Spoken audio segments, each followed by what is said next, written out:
तूही रे माझा मितवा ह्या मालिकेच्या पुढील काही येणाऱ्या भागांचे अपडेट जाणून घेऊया आपल्या आजच्या या व्हिडिओमध्ये। चला तर मग प्रेक्षकांनो सुरुवात करूया आपल्या आजच्या व्हिडिओला।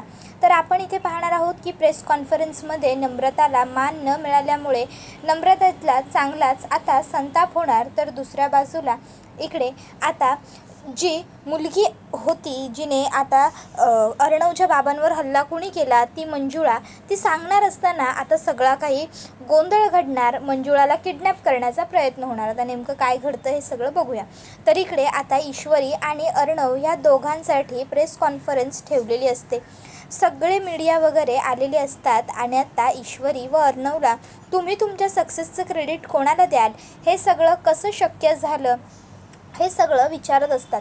त्यावेळी मग आता ईश्वरी आणि अर्णव सर्वप्रथम म्हणत असतात की हे जे यश आहे, हे जे श्रेय आहे ते काही फक्त आम्हा दोघांचं नाही आहे। हे सगळं जे शक्य झालं त्या सगळ्यामागे आमचं कुटुंबसुद्धा तितकंच सहभागी आहे। आमच्या कुटुंबांमुळेच आम्हाला हे यश प्राप्त झालेलं आहे। जर कुटुंब आपल्याबरोबर नसेल ना आपलं, तर आपल्याला कधीही यश मिळणं शक्य नसतं। आणि राहिला प्रश्न बाकीच्या गोष्टींचा, तर बाकी तर काय, कुटुंबाची साथ असली आणि मेहनतीची जोड असली की काहीही करणं माणसाला सहज शक्य होतंच की। त्यावेळी मग आता ईश्वरी अर्णवला पुढे विचारलं जातं की तुम्ही तुमच्याच घरात, म्हणजे एक प्रतिनिधी तुमच्यासमोर असताना तुम्ही हे सगळं कसं केलं, म्हणजे अपोजिट टीम तुमच्या घरात होती, मग त्यांनी तुमच्या आयडिया चोरल्या असत्या किंवा काय, असं तुम्हाला वाटलं नाही का? त्यावर मग ईश्वरी आणि अर्णव म्हणतात की नाही, असं आम्हाला बिलकुलच कधी वाटलं नाही। कारण तुम्ही ज्या आकाशबद्दल आणि नम्रताबद्दल बोलत आहात ते आमचे भाऊ बहीण आहेत। म्हणजे नमुताई माझी बहीण आहे आणि आकाश भाऊजी अर्णव सरांचे भाऊ आहेत।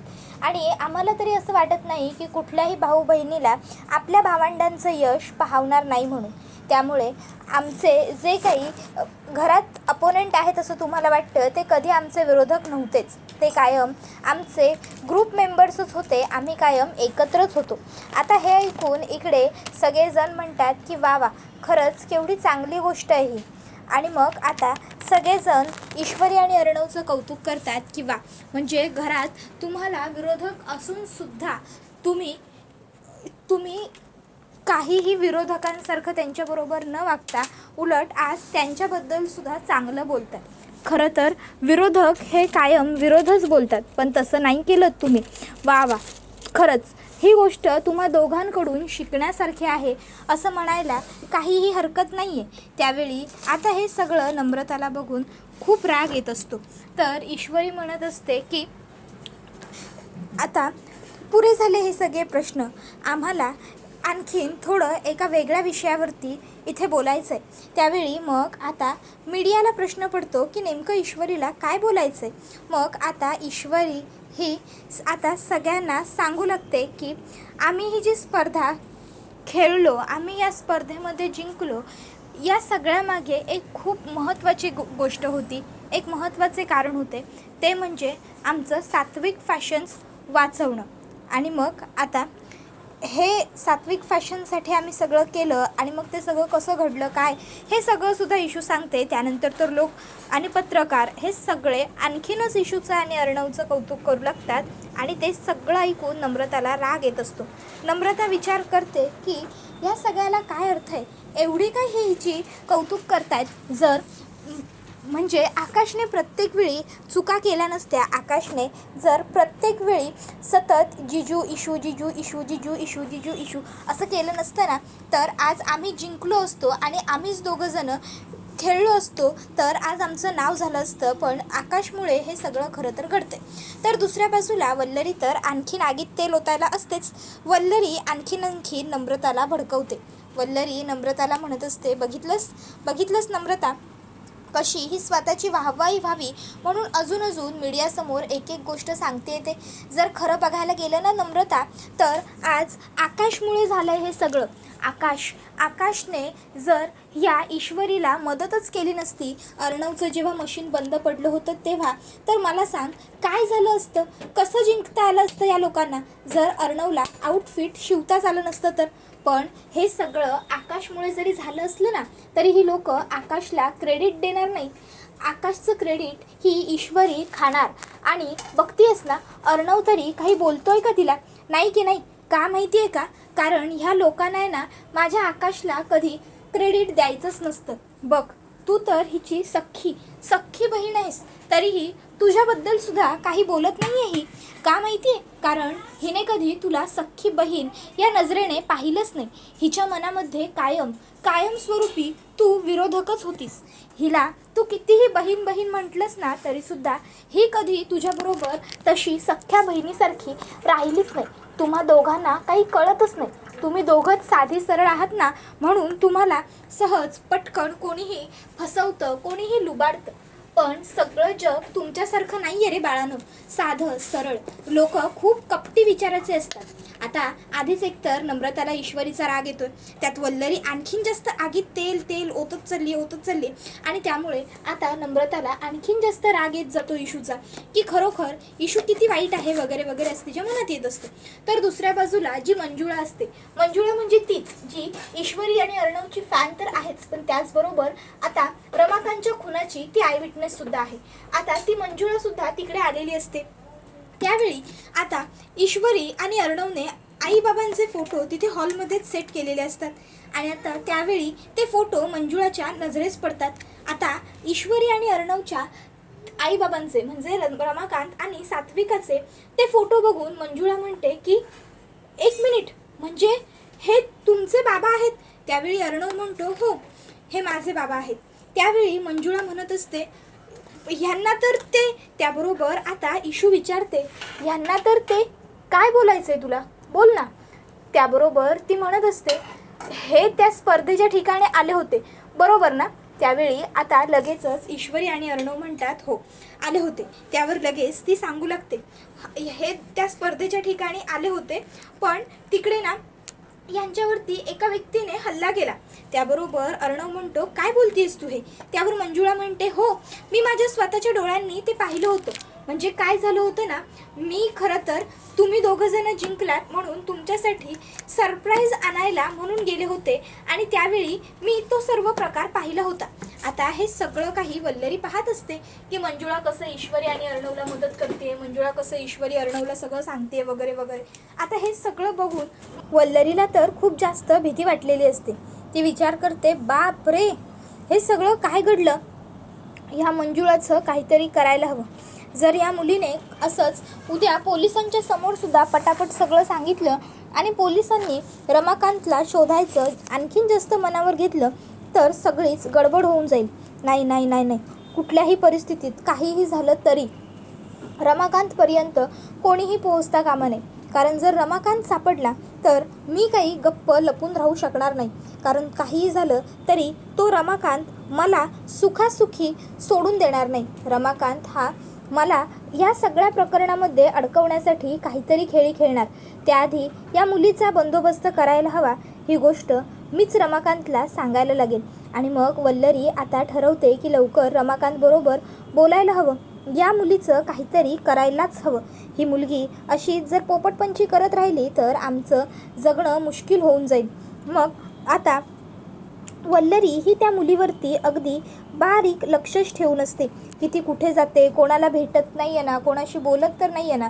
या गोष्टींकडे वल्लरीचं अगदी बारीक कसोशीने लक्ष असतं, जेणेकरून पुढे जाऊन तिला उदयकांतला सगळं सांगता येईल. आणि मग आता वल्लरी ही नंतर उदयकांतला फोन करते आणि आता ती उदयकांतला सांगते की उदयकांत, इथे एक मुलगी आलेली आहे जिने तुला रमाकांतचा खून करताना पाहिलं आणि ती आत्ता अर्णवला आणि ईश्वरीला सगळं खरं सांगते. आत्ता तर ठीक आहे, पण उद्या जर पोलिसांच्या समोरसुद्धा ती अशीच बोलली ना पोपटासारखी तर मग सगळं संपलं असं समजून जा. त्यावर उदयकांत म्हणतो काहीही संपणार नाही आणि काहीही आपलं पकडलं वगैरे जाणार नाही आहे. ती मुलगी जी पोपटपंची करते, जी चुरू बोलते, ती बोलणारी मुलगीच जर आपण ठेवली नाही या जगामध्ये तर मी तुझ्या घराच्या बाहेर येऊन थांबतोय. ती मुलगी तिकडनं निघाली की मला फक्त फोन कर असं उदयकांत सांगतो. वल्लरी ठीक आहे असं म्हणते. त्यानंतर आता जेव्हा ती मुलगी निघते वल्लरी उदयकांतला फोन करून सांगते. उदयकांत अर्णवच्या घराबाहेर त्या मुलीला किडनॅप करण्यासाठी गाडी घेऊन तयारच असतो. पण नशिबाने बरोबर त्याच वेळी आकाशलासुद्धा एक कामाचा फोन आलेला असतो आणि तो फोन उचलण्यासाठी आकाशसुद्धा बाहेर आलेला असतो. आणि त्याचवेळी आता आकाश बघतो की तिथे आपल्या घराच्या बाहेरून एका मुलीला काही लोक उचलून किडनॅप करून नेत आहेत. आकाश ही गोष्ट येऊन ताबडतोब घरामध्ये सांगतो की आता जी मुलगी बाहेर पडली तिला काही लोक गाडी जबरदस्तीने घालून घेऊन जात होते. मला हे सगळं खूप वियर्ड वाटतंय, खूप ऑड वाटतंय. त्यावेळी मग आता अर्णव हा म्हणत असतो की म्हणजे मंजुळा. त्याबरोबर इशू म्हणते सर आपल्याला तिला वाचवायला हवं, हे सगळं कुणीतरी मुद्दाम करतंय. त्याबरोबर अर्णव म्हणतो डोंट वरी मिस इंदौर, काही होऊ देणार नाही आहोत आम्ही मंजुळाला. आकाश चल लवकर, शिर्के गाडी काढा. आणि मग आकाश, अर्णव आणि शिर्के हे तिघही जण मंजुळाला वाचवण्यासाठी निघालेले असतात गाडी घेऊन. आता मंजुळाला त्या लोकांनी असं किडनॅप केलेलं असतं. पण त्यावेळी तिकडे आकाश आणि अर्णव वेळेवरती पोहोचतात. शिर्के पण तिथे आलेले असतात. आणि आता मग शिर्के, आकाश आणि अर्णव हे तिघंजणं त्या गुंडांना ओव्हरटेक करून त्यांच्या पुढे जातात.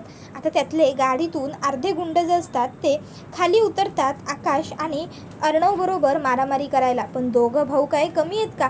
दोघंही एक नंबर जिम करणारे आहेत. सो दोघंजणं चांगली त्या गुंडांची धुलाई करतात. आता त्या गुंडांना इतकं मारतात, दोघं भाऊ इतकं मारतात की शेवटी गाडीत उरलेले जे काही थोडेसे गुंड असतात ते सुद्धा खाली येतात, ते सुद्धा मार खातात.